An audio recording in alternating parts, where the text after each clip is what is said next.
Bonjour chers téléspectateurs de Sky Communication. Je suis Lisa Kalissi. Aujourd'hui nous allons parler de la jeunesse et j'ai l'honneur de recevoir avec moi le président du comité des adolescents et jeunes, Monsieur Céleste Misako Mokodi. Bonjour Monsieur Céleste. Bonjour Madame la journaliste. Vous allez bien? Oui, nous allons très bien, grâce à Dieu, merci. Donc alors, j'ai fait le choix de vous inviter, de vous interviewer sur un sujet sensible qui est le défi auquel les jeunes font face en matière de la santé sexuelle au quotidien. Alors, pour commencer, est-ce que vous pouvez vous présenter à nos téléspectateurs? Merci pour la parole. Bonjour chers téléspectateurs, je suis le camarade Céleste Lissako Mokondi, président du comité des adolescents et jeunes cadets en sigle, une structure des jeunes qui se base en matière de santé sexuelle et reproductive. Merci. Alors, pour commencer, Monsieur Céleste, dites-nous, comment est né ce projet? Voilà, les projets de la création de la structure. Oui, bien sûr. Voilà, ça fait belle lurette. Nul n'ignore qui est aujourd'hui la République démocratique du Congo demeure un enjeu, enfin la santé sexuelle et reproductive en République démocratique du Congo demeure un enjeu majeur. Et ça fait belle lurette, comme j'ai été tantôt disant, que nous avons été formé en tant que père éducateur qui veut dire ami éducateur, par un projet canadien qu'on appelle Accès au service de santé à Kinshasa. C'était en 2019, si j'ai encore une belle mémoire. On nous avait formé en tant que père éducateur. Après cette prestigieuse formation, nous nous sommes dit, nous nous sommes informés, nous sommes formés et on ne pouvait pas rester, on ne pouvait pas garder cette formation ou encore cette connaissance. Voilà, on devait mettre en place une structure laquelle, à son tour, aura pour objectif de lutter contre tous les problèmes de jeunes en matière de santé sexuelle et reproductive. C'est dans cette optique que nous avons créé cette structure aujourd'hui qui date déjà de plus de 5 ans. Voilà. Vous venez de nous expliquer la naissance de ce projet. Et aujourd'hui, quel est concrètement le rôle des membres de cette structure? Voilà, le membre, comme j'ai dit, j'étais tantôt disant que le membre, la structure se base pour lutter contre tous les problèmes de jeunes en matière de santé sexuelle. Voilà, vous ne pouvez pas parler, lutter contre les problèmes des jeunes sans être peut-être affilié ou sans travailler avec la zone de santé, voire même le ministère de la Santé. Voilà, le membre, ils ont pour rôle ou encore pour mission d'être les ponts entre les adolescents et jeunes et les centres de santé. Et ils ont encore pour mission de faire des plaidoyer en faveur des problèmes des adolescents et jeunes en matière de santé sexuelle. Parce qu'aujourd'hui, tout jeune ne peut pas aller dans un centre de santé ou encore au ministère, voire même à la zone de santé, pour signifier ou encore dire comme il se doit, qu'est-ce que les jeunes veulent, quels sont les problèmes que les jeunes rencontrent. C'est ça en fait la mission, si je pourrais dire, il y a tant de missions, si je pourrais dire en peu des mots, c'est parmi les missions principales de membres du comité des adolescents et jeunes. Voilà. D'accord. Et comment est organisée votre structure pour sensibiliser et encadrer les jeunes? Voilà, la structure, du côté organisation, et vous savez, déjà il y a un comité, machin et tout, il y a un comité, dans le comité, vous savez, l'organigramme, mais pour les séries de sensibilisation, nous organisons plusieurs activités, notamment des causeries éducatives qui nous permettent à être directement en contact avec nos pairs, donc nos amis. On le fait dans les écoles. Nous organisons des conférences, débats, un moment d'échange. Nous organisons des plénières où nous invitons des gens pour une sensibilisation, des vidéos forums où on projette des films pour édifier la jeunesse.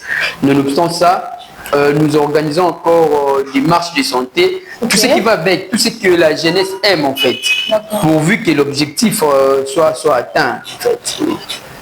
Et voilà. D'accord.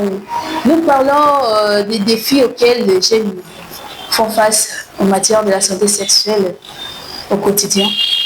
Et quels sont les problèmes les plus fréquents que les jeunes rencontrent selon vous? Vous savez, Madame la journaliste, et aujourd'hui la jeunesse congolaise en général, ou quinoise en particulier, fait face à une combinaison de défis, des obstacles. Ouais, une combinaison. Pourquoi? Comme j'avais dit lors de mon introduction, la santé sexuelle demeure vraiment un enjeu majeur en République démocratique du Congo.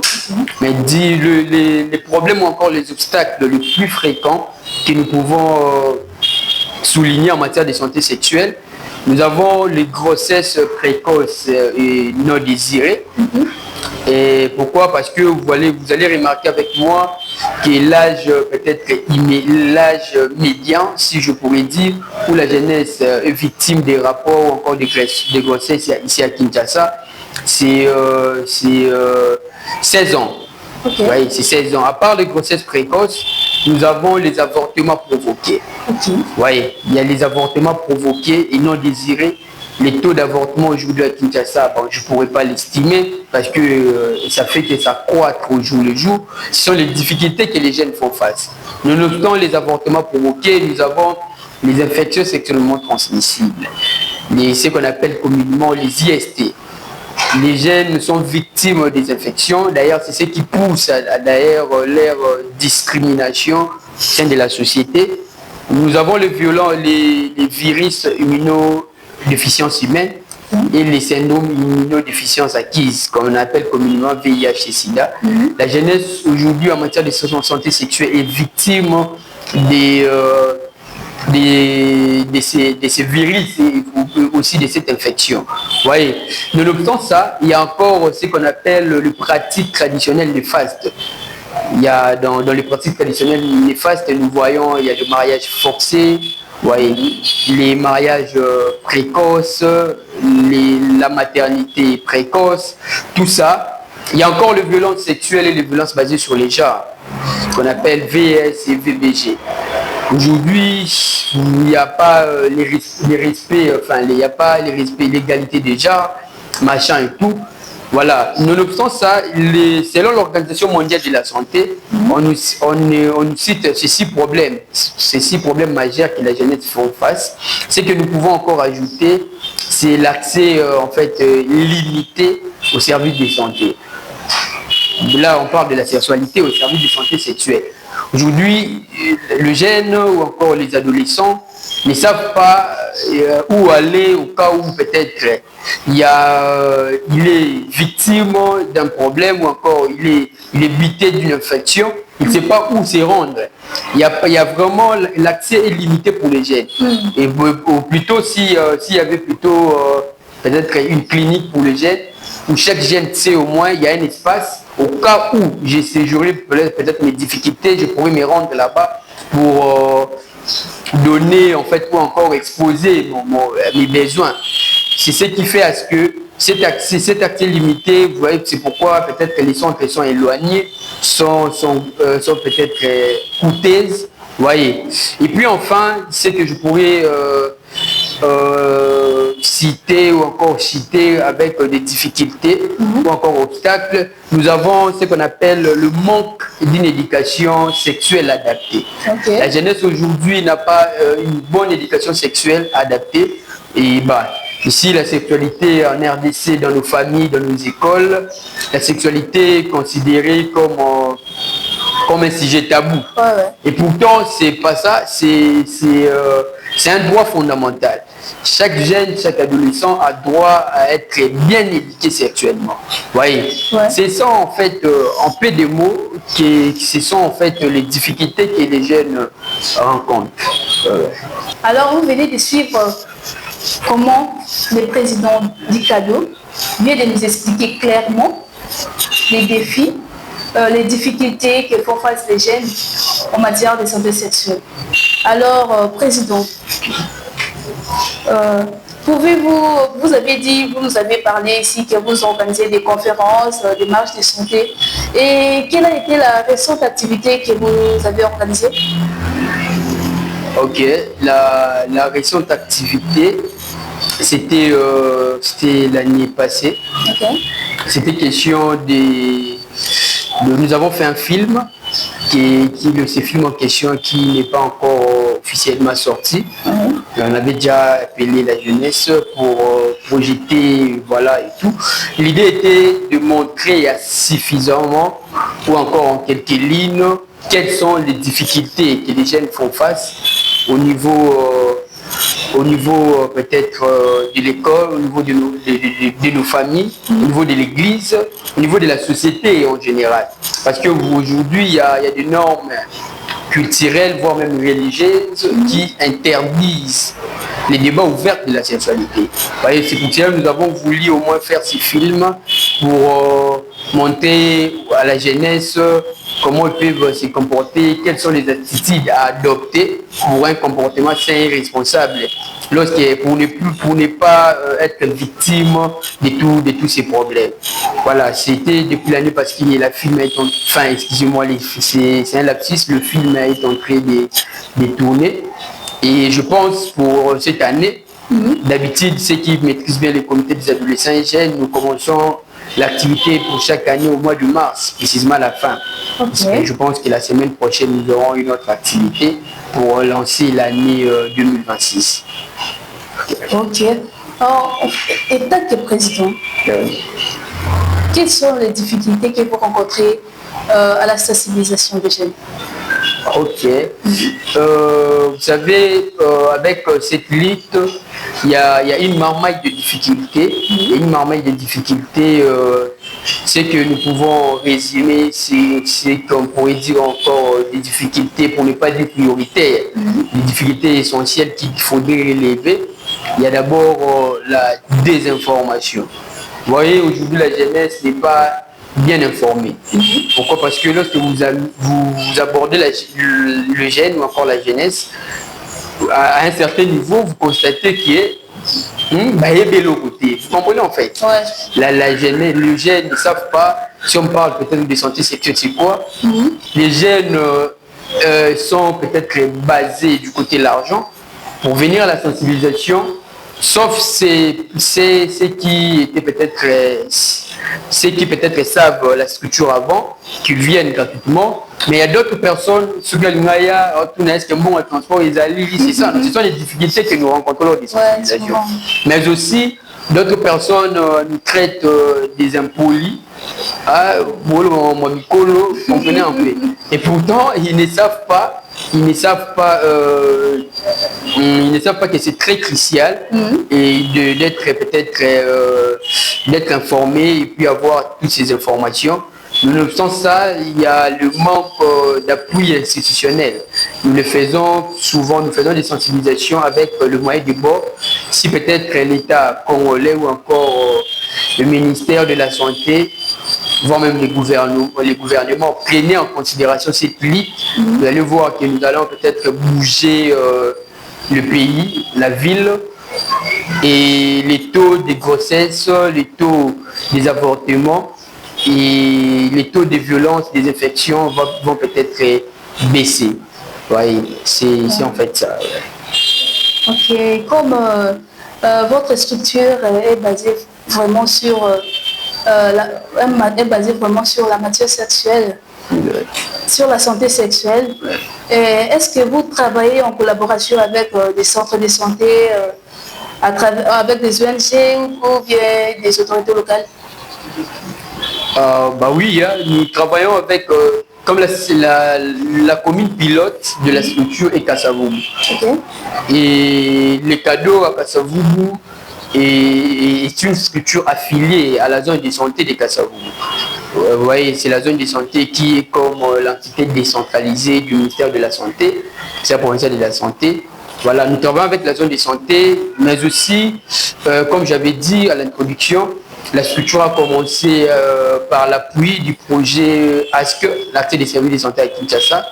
Et c'est l'ASC qui nous a aidé à créer la structure, à nous former avec des financements.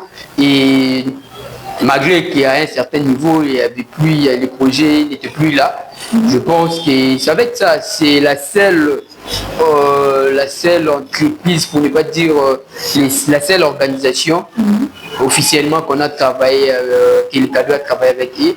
Mais nonobstant ça, nous prenons au moins des accompagnements lors de nos activités chez les autorités politico-administratives. Voyez, c'est en fait ça. Tout ce qui reste, sauf l'appui technique de la zone de santé, ce sont les efforts de membres et de membres en général de la structure que nous avons peut-être réalisé toutes ces activités. Alors, Président Céleste Elsakou Mokonzi, vous venez de citer les défis que rencontrent les jeunes. Alors, quelles solutions proposez-vous par rapport à tout cela? Voilà, merci encore une fois de plus. Ce qui va avec le plus des solutions, et d'ailleurs j'aimerais signaler, nous les relevons à chaque activité, à chaque plaidoyer ou encore à chaque correspondance pour faire part aux autorités que c'est vraiment très urgent de mettre en place ces pistes de solutions pour ne plus peut-être voir après 2 ans, 3 ans, 5 ans, pour voir, dire même une année, que les taux des problèmes des jeunes sont peut-être déjà à 90%. C'est possible si on ne prend pas en considération ce que nous disons. Et d'abord, on pourrait signaler, on devait renforcer l'éducation sexuelle. Cet renforcement devait se faire d'abord dans nos écoles, dans nos communautés, et puis cette éducation sexuelle devait être adaptée à l'âge de la personne. Vous voyez, adaptée à l'âge de la personne et au contexte actuel. Pourquoi? Parce que je ne pourrais pas prendre le vieux, Bavandi, sur la mambo, ça ne va pas tenir. Ou carrément, si vous mettez le papa et puis vous prenez une délégation de la jeunesse, qu'ils viennent participer à la prise de décision, en fait, ça va pas tenir. Pourquoi? Parce que au monde, il y aura des fourches, machin et tout. Pourquoi? Parce que ils ne sont pas de la même génération. Il faudrait vraiment une éducation sexuelle adaptée à l'âge. Il faudrait associer la jeunesse. Associer la jeunesse, pourquoi? Parce qu'il y a un adage qui dit que tout ce qui fait pour la jeunesse, sans la jeunesse et contre la jeunesse. Donc on devait renforcer l'éducation, on devait impliquer la jeunesse dans tout ce qu'on fait. Mais aussi, on devait améliorer l'accès aux services de santé sexuelle et reproductive des jeunes. Aux services de santé sexuelle et reproductive, ce qui revient à dire, on devait créer des cliniques de jeunes. Que toute la jeunesse, ou encore tout jeune, aille si j'ai des problèmes, si j'ai des infections sexuellement transmissibles, je peux me rendre comme ça. Pourquoi la jeunesse aujourd'hui ne fréquente pas trop des hôpitaux, des centres de santé? Pourquoi? Parce qu'il n'y a pas la confidentialité. Vous voyez, un jeune peut se rendre à l'hôpital comme ça, on lui dit non, il faut pas parents, il faut ça, peut-être on le reçoit dans un endroit qui n'est même pas approprié. Voyez, on devait vraiment améliorer l'accès aux services de santé pour faciliter la jeunesse à fréquenter, avoir des informations correctes, parce que tout ça, c'est ce qui crée d'ailleurs la désinformation.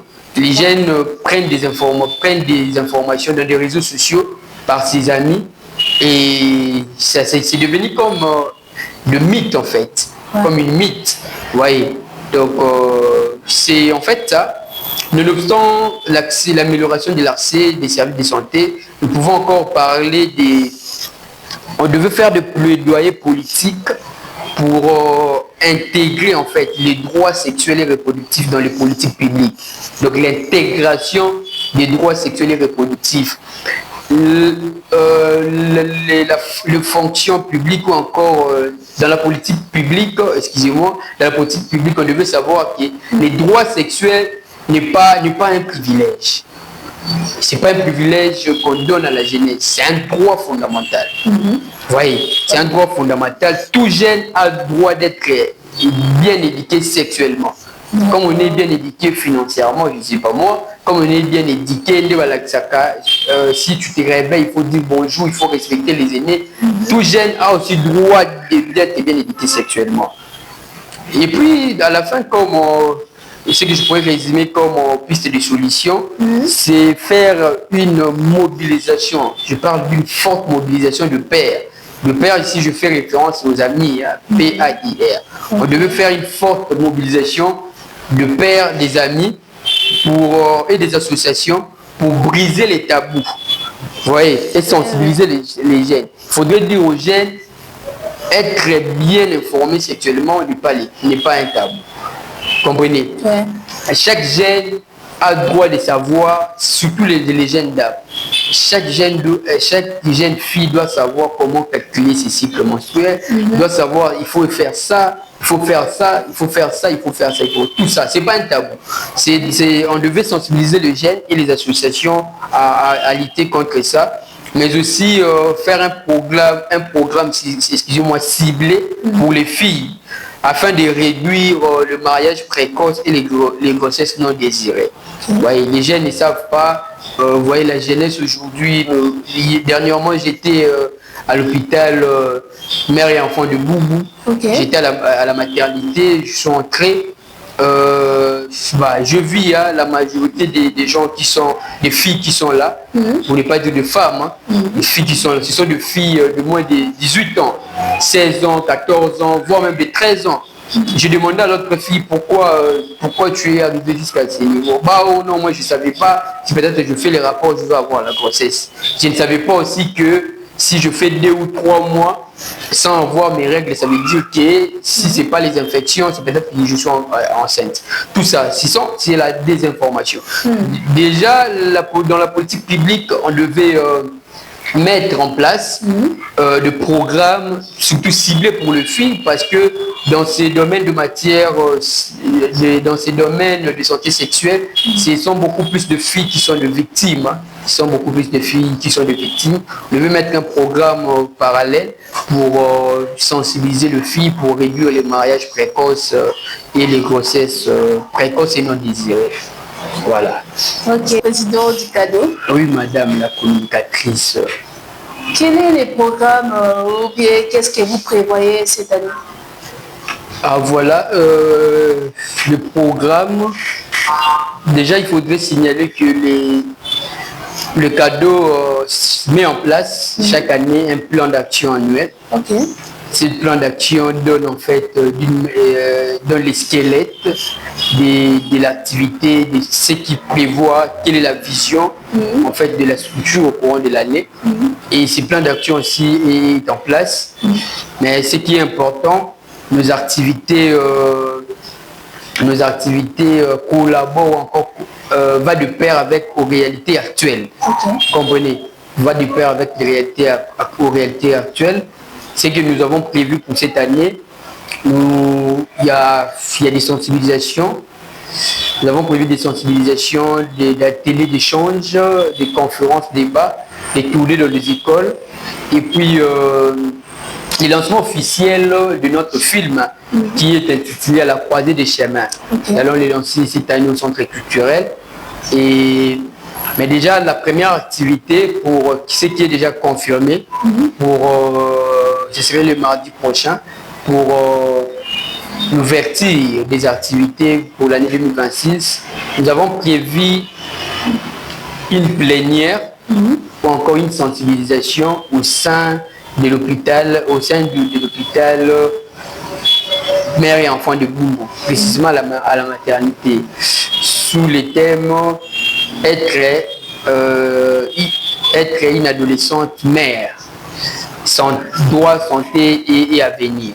Ça veut dire cette activité est pour sensibiliser les adolescentes mères, pour leur montrer leurs droits, même si tu es victime de ça, que tu as un droit, tu as droit à ça, tu as droit à l'éducation, tu devais encore poursuivre tes rêves, tu devais faire ça, leur montrer la santé, comment ils peuvent qu'est-ce qui est prévu, quels sont, malgré qu'ils ont été victimes des informations, qu'est-ce qu'ils peuvent faire pour leur avenir, pour que leurs ambitions ne puissent pas s'éteindre ou encore se limiter à Dzela, donc c'est en fait ça, c'est que la structure a prévu, mais ce qu'on pourrait retenir, c'est une sensibilisation, on fait des sensibilisations. Cette année, on va beaucoup plus travailler sur le terrain parce que la structure fait des descentes dans des centres de santé pour voir d'ailleurs quelles sont les places qu'on accueille le jeune. Vous voyez, est-ce que dans chaque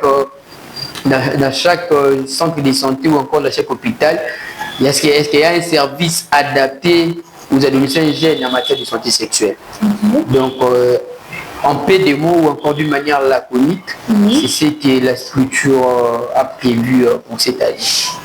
Alors, chers téléspectateurs, nous venons de suivre, c'est-à-dire le président du comité des adolescents et jeunes. Il a donné le programme de cette année.